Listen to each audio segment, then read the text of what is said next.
Where do your major donors come from?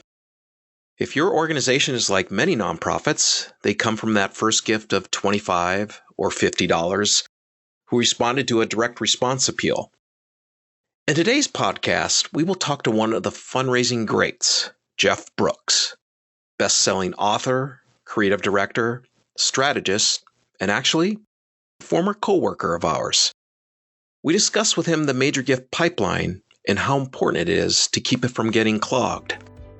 And Jeff gives us some great strategies to help you keep it flowing. Welcome to the Nothing But Major Gifts podcast from Veritas Group, featuring Richard Perry and Jeff Schreifels. Twice a month, we bring you the latest and best thinking about major gift fundraising, so you can develop authentic relationships with your major donors. Here are your hosts, Richard and Jeff. Welcome to the Nothing But Major Gifts podcast. I'm Jeff Schreifels. And I'm Richard Perry. Hey, thanks for joining us today. Richard, this is going to be a treat for us because we've got a great guest today. A great guest. I mean, we've worked with him. Yep. He's our friend, our brother, a colleague. Yeah. I mean, and he's a smart guy. Very smart. Yeah. So we better announce who this is.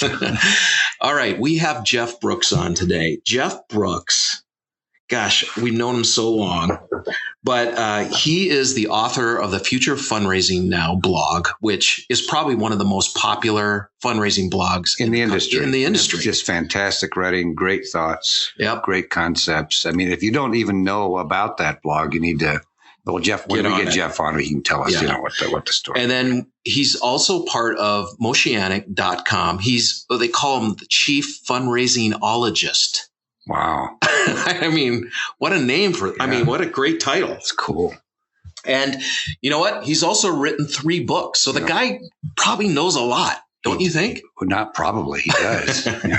I'm always impressed with Jeff and his concepts and his writing and also his style. He's a very thoughtful, reflective strategist. All right. Well, let's welcome him. Jeff, thanks for joining us. Hey, I'm glad to be here. I was really interested in who this great guest you had. You really sound good, don't you? Hey, right at the very top here, Jeff. So if somebody doesn't know where to find your blog, how would they find it? Yeah, www.futurefundraisingnow.com. Perfect. Cool. Please go to it. Yeah, it's good material. Every one of my clients that I've had, I've always sent them over there. Yeah. Hey, thanks. Yeah, you're welcome. So here's what I'd like to talk about is the major gift pipeline, and meaning that all, from acquisition all the way to major gift plan gifts, that whole continuum of how we bring that donor along and make it as comfortable and as easy as possible to move through that pipeline. And I would just like to first start out by saying, how does major gifts need the direct response program and vice versa to make this thing work? What's your thoughts on that? Yeah. Well, there's an absolute connection between the two. And if there's not, you're in trouble. Yeah. And I guess the way to think about it is to sort of look at it from both ends. I mean, we know when we look at files and we look at major donors, typically 90% of your major donors started out as direct mail donors, which might shock some people because they think those are completely different worlds. But it's the same people. But the other thing is, direct mail is a pretty expensive way to raise funds. Mm-hmm. It's not very efficient. It's volume. It's all about large numbers, and there's the thing: getting lots of people in the door, so that in that group you've got these people with higher capacity that can become major donors. And in fact, you could look at it this way: that it's the purpose of your direct mail program is to find major donors. Well, that's how we look at it, Jeff. I mean, in fact, it does. I mean, direct marketing and direct mail does cast off some decent net revenue. 3-to-1, 4-to-1, sometimes 5-to-1. But boy, it's not at all like what Major Gifts does. So I mean that. Yeah. Major giving is the most profitable type of fundraising there is. And maybe another way to think about that is every donor has their highest place, and that may or may not be a major donor. In fact, the vast majority never will be or can be or should be major donors. But, can they rise from, a $15 donor up to a $30 donor? Right. And so I think the whole thing is just find these people and then create paths for them. And actually, in addition to major donors, the other huge one is bequest donors. Exactly. Yeah. And they aren't typically, most bequests don't come from major donors. They come from ordinary, regular sized donors. Right. So those two things, major and bequests, are vast oceans of revenue that we should be tapping into. Mm-hmm. Where do you, in all the analysis that you've done in donor files, where do you see a lot of these clogs happening along that major gift pipeline? Yeah, it's really interesting. Very consistently, there are a number of cumulative, 12-month cumulative annual giving amounts where people seem to gather and not rise above. Yeah. And the big one is at $100. So when you look at a file, you'll see a lot of people like right around $100, and they just stay there. Mm. And then depending on the file, there are other ones above that. There's often one at about $250, and even way above that, quite a bit above that sometimes. And I don't know. What I think this tells us is that it's a combination of maybe there's the psychology of those amounts that just people sort of say, well, that's what I can do. Mm-hmm. But I think we cause it also. Mm-hmm. Because we don't create these upward paths for people. So we sort of trap people. And especially the huge one at $100. I think we think of direct mail as a no bigger than $100 kind of medium. And so we do it that way. Yeah. Yeah. We see the same thing in major gift files. It might be, somebody might be giving every year $5,000 every year. And you could see it for like 10 years in a row. And they get in this mindset, well, that's what they can do. So we're just happy to get that. Yeah. And not trying to figure out who are these people actually, and what could we do to inspire them to give more? So we get in this mindset that's it. Yeah. Well, you look at $5,000 a year for 10 years. That's awesome. Yeah, right? It is awesome. So you can see why it's easy to kind of get complacent about that. Another thing I was thinking about, and when you go back to the subject of major gifts and direct response and the pipeline, is we hear so many people saying to themselves, well, I'm gonna not look in my donor file for people to give major gifts. I'm going to look outside. I mean, look at the person that we just met at Rotary or at the club or at whatever social event I just went to. We should get it. Or this philanthropist lives in my Jeff. Why do you think people tend to look for those kinds of donors outside of the instead of the actual data, the file that they actually have? Wishful thinking. Why do shiny objects attract people? You can always hope that Mr. and Mrs. Gates will cough up huge, massive gifts for us when really they're not going to, and you have your own version of Mr. and Mrs. Gates on your file already. Mm-hmm. The question is, do you know them? Can they talk to you? Can they find out? And that's a matter of kind of how you do your fundraising, which is make it about them and make it about the actions they can take. And that's what's going to help people rise rather than just be complacent at, the same old $25, which again, like you say, that's profitable. If it works, it's profitable, but it's not the highest goal for people. And I think maybe the other thing here that's important is in order to keep the pipeline open, you need a mid-donor program, which is the group between your regular, low direct mail, low dollar people and your majors, so it's between $100 and $5,000 or whatever that is. Mm-hmm. And so you have to have something there so that people, and if you do that, then a bunch of people can rise into that mid because that's what their capacity is. But maybe more important yet, it's a pass through for people to move their way up to the major donor, that the people you guys work with, the personal relationship kind of people.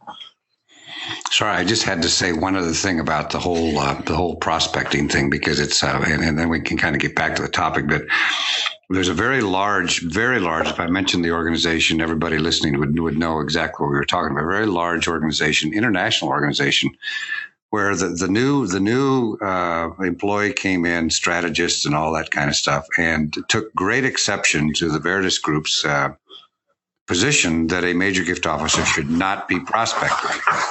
In fact, they should find the donors in their file, and just raked us over the coals on like, well, what do you mean you shouldn't be prospecting? And Jeff, it's such a sad thing, because you're going to find all these major gift officers spending so much time trying to find the Bill Gates outside in their community. And they're right there in the file, or they're in the mid-level program that you were just talking about. Yeah, it is a problem, isn't it? That we basically say, let's spend the most time on the least likely to work activity. Mm-hmm. I know. I don't know why we keep doing it, but it's a total distraction, and this is why we see value attrition rates in major gift files at 40 to 60%, because all these major gift officers are their attention is that shiny object. Either they've been told they need to go after that shiny object, or they just do it on their own because they like the idea of trying to find that big fish somewhere when they're right in their file. Yeah, well, and they're not looking at the data. I mean, if you look at the data, I mean, here's another question, Jeff. Why is the data so important to understanding the major gift pipeline? I mean, because the data tells you volumes, but why is that important? Well, I think the conundrum with data is, first of all, data never lies, but your gut instinct lies all the time. Mm-hmm. And I think we rely on our gut instinct. That's not to say never listen to your gut. Sometimes it's right, but it's not trustworthy. And I think, you can, when somebody's not your donor and you know they're a wealthy individual and they're outside and you know that they're giving to other organizations, it's easy to believe. This is going to be great. They're going to say yes. They should. It's logical. They have to say yes. And to talk yourself into that. And that's way more exciting than we've got 100 people on our file that have about half that capacity. So that adds up to 50 times as much revenue. And they're just sitting on our file. They're giving it in direct mail. And that's boring. Mm-hmm. So wouldn't you rather chase the exciting thing than chase the boring, but much, much more profitable thing that's just, those faithful, wonderful people who are sitting there ready to increase their giving if you would only build the relationship and ask. Mm-hmm. Yeah. Jeff, you've worked with, hundreds of nonprofits throughout your career. You know the insides and the backroom stuff with all these nonprofits. Yeah. What do you think it is? What's happening in the structure of these nonprofits that's clogging that pipeline up? What's preventing donors from being able to move freely as they wish or being able to find a home? What are we doing internally that's preventing that? Well, probably the biggest one, and like you say, the structure is causing that. And this is a scandal, I think, which is there's one group of people who's doing the direct mail program. There's this other group of people who are doing the major donor program, and they're competing for dollars with the same donors. So that the direct mail people are saying, no way am I giving you my upper end donors, because then I lose the revenue off of my budget and I'll be in trouble. And actually, they actually might be in trouble because that's the way the organization is set up. So they protect it. And then on the other end, the major donor people, they don't want their people getting direct mail because they don't want to lose the credit or whatever it is for those people. So basically, they're guaranteeing failure by not treating them like the people they are, which is it's a continuous thing. When somebody comes in the door, most of them come in the door as a direct mail donor, and then they move to wherever their capacity takes them. And we act like they become a different human at some point, at some dollar level. Yeah. I think the biggest thing I see is some new major donor person will come in and say, look at all these $1,000 donors. I'm taking them out of the direct mail stream, and we're going to start cultivating them as major donors. Well, guess what happens? You know what happens because you've probably seen money. We see it over and over. Mm-hmm. Hundreds of thousands, millions of dollars. Well, and we tell folks, do not take them out of direct mail. I mean, why are you taking them out of direct? Well, because it's a major gift program and we need to take them out. No, do not take them out. And this is happening in sophisticated, what we think are sophisticated, large organizations across the country that are doing this and not realizing the money that's being left on the table because they've created some internal structure.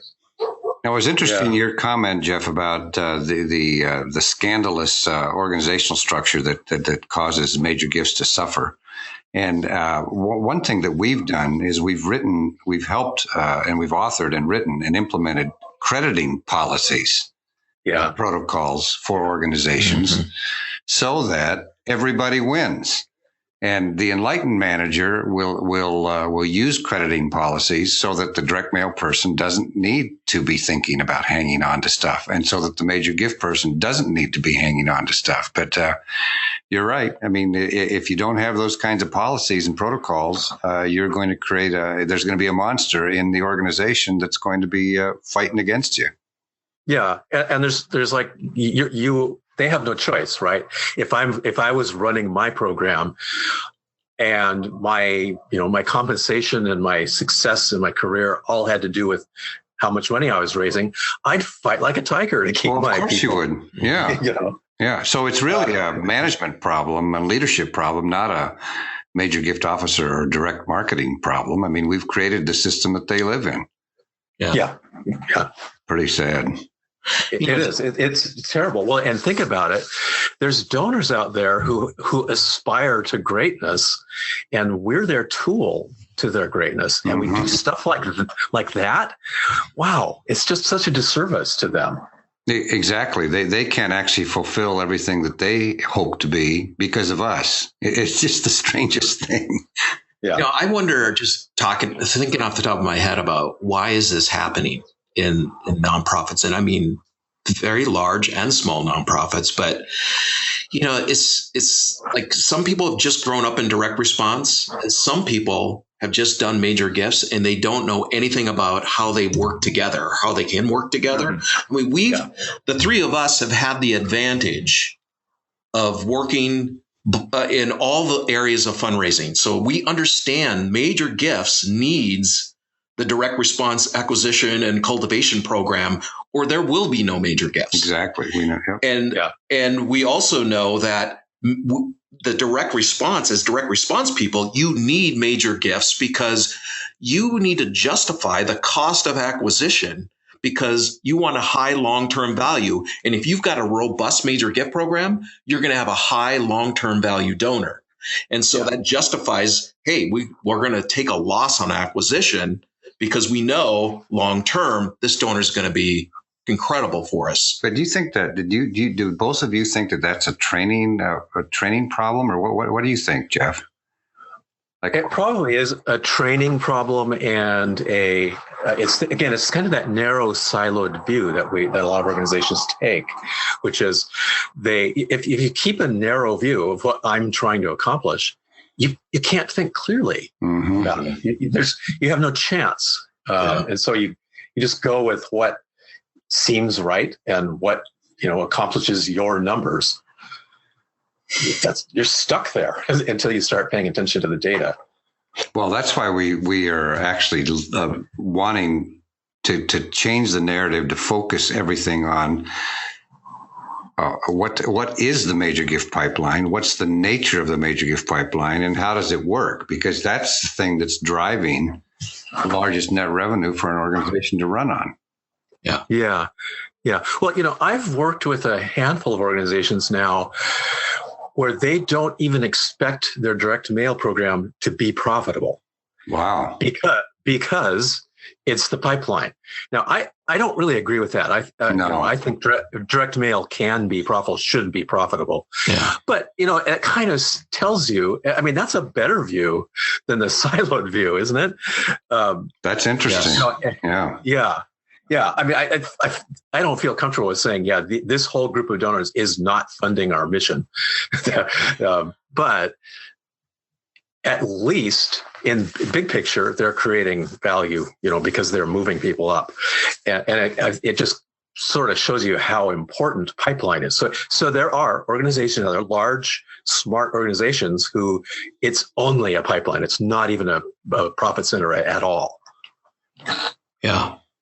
Well, yeah. I mean, that's wow. I hadn't heard that. That's very interesting. But it squares with the philosophy Jeff and I have, and that's that basically you're trying to go out there into the universe of prospective donors and find those ones that like our cause and that share the same heart and spirit about what we want to get done on the planet. And now they're coming in. And now they are going to give at different levels, and there'll be different returns on investment depending on what life stage or life cycle they're in. Mm-hmm. But it all leads to this this certain few that are going to give transformationally and give large gifts. Yeah. But we got to nurture it all the way along. Yeah, yeah, and really that comes down to, are you communicating regularly? Are you reporting back on the success of their giving? Are you making it possible to upgrade? Are you asking relevant amounts? Mm-hmm. The other way we talked about major donors and bequest donors, the third very important path is monthly donors. Mm. And that's also super profitable. And I always think those are the three main upward paths for people. Mm-hmm. And really, if you just kind of think of your whole program as a bunch of paths, and I'm going to put them all out there, make it possible for every donor to find her path, that's how you'll find the success. And, the large majority of your donors are going to stay in that direct mail program. Exactly. Yeah. So, make it good and let them rise to whatever their level is within that. And that little number who can get up into the six-figure territory, that's great. I mean, statistically, it's almost non-existent, right? But financially, it's massive. It's massive. Huge. One of the things talking about internal things that you can do to keep that pipeline open, whenever we start a new client relationship, what we do is we bring together the major gift people, the direct response people, the finance people, the program people, leadership, and get them around the room that say, here's what we're trying to accomplish in major gifts. And we need everyone around this table to make it successful and talk about why. So it's like you're starting that we're talking about, well, maybe this needs to be more education. We just taken it upon ourselves that, look, because we've seen the opposite when direct response team does not trust the major gift team or the plan giving team. It's a disaster. And so what we found is bringing people together and then nurturing those relationships internally over time is what actually helps bring people and create empathy for each other and their work. Yeah. Yeah, that is so important because we have this natural tendency to tribalize ourselves. Mm-hmm. I mean, in fact, let's go back to a company that the three of us worked together a number of years ago. And I remember, like a lot of agencies, we're talking about the lamented long ago domain group. There's always this culture of creative versus client service. And those of you who worked in agencies know what I'm talking about. And it's like, yeah, it's different cultures. They have different mindsets. They do different things. And they have this natural tendency to dislike each other, distrust each other. Mm-hmm. And it's a huge problem. Well, we experimented with different structures that broke the barriers down and would put these people on the same teams together. Mm-hmm. And it worked like crazy, didn't it? Mm-hmm. Yeah. It's like suddenly it's not us versus them and they're keeping us from serving the client properly, which is what both sides are saying about each other, to we're in this together and we're going to use our complementary skills and approaches to get the best thing. Yeah. No. And we pretty, it's hard to really fix that, but we pretty much fixed it back there. And it kind of tells me, you know what, that's what you need to do is have whatever the reporting structure. We played around with reporting structure, but whatever is going on, they need to see themselves as being on the same team. So, and if you had the donor at the center and you said to yourself, as an organization, here's the direct marketing folks, here's the mid-level folks, and here's the major gift folks, and here's the planned giving folks, and here's the people that are doing the capital campaign. They all said to themselves, how are we going to really nurture, care for, and love these donors towards their potential? I mean, what a huge change that would be. It would be just massive. Yeah. Yeah. And some organizations are doing it and they're breaking it in. They are. So, hey, this has been so much fun. Mm-hmm. Yeah. I mean, let's keep doing this for. I know we will. We could go all afternoon if we wanted to. We could. Yeah. I hope you guys will call me back because it's great talking to you. And this stuff just matters so much. It does. Because if you think donors matter and if you think your cause matters and bringing the two together matters, you just need to get this stuff right. Yeah. Right. Hey, so folks, go to Moshianic.com. Go to futurefundraisingnow.com and sign up for Jeff's blog. I mean, you'll become such a better fundraiser. Oh, you would. You've got to do it. It's very important. And we want to let you know that we have a free resource as well at veritasgroup.com. We're gonna give you a free white paper called "Starting a Successful Major Gift Program." So go to veritasgroup.com and look for our white paper, Starting a Successful Major Gift Program, and you'll be able to upload that. And a lot of great information in there. Yeah, I think so. So Jeff, thanks again for joining us. We'll have you back again some other time, and we really appreciate all your knowledge and your passion for fundraising and what you've brought to the industry. So I know. Thank you, Jeff. We appreciate it. Well, thank you. It's great talking to you guys. It's been an honor to serve with you, and it's great to watch. I've read that white paper, by the way, and it's really good. So if you haven't read it yet, order it. Go online and get it right now. Thanks. See you. Bye-bye. Thank you for joining us for the Nothing But Major Gifts podcast from Veritas Group. Richard and Jeff also write an ongoing blog that you can subscribe to for free at veritasgroup.com. Please join us again next time.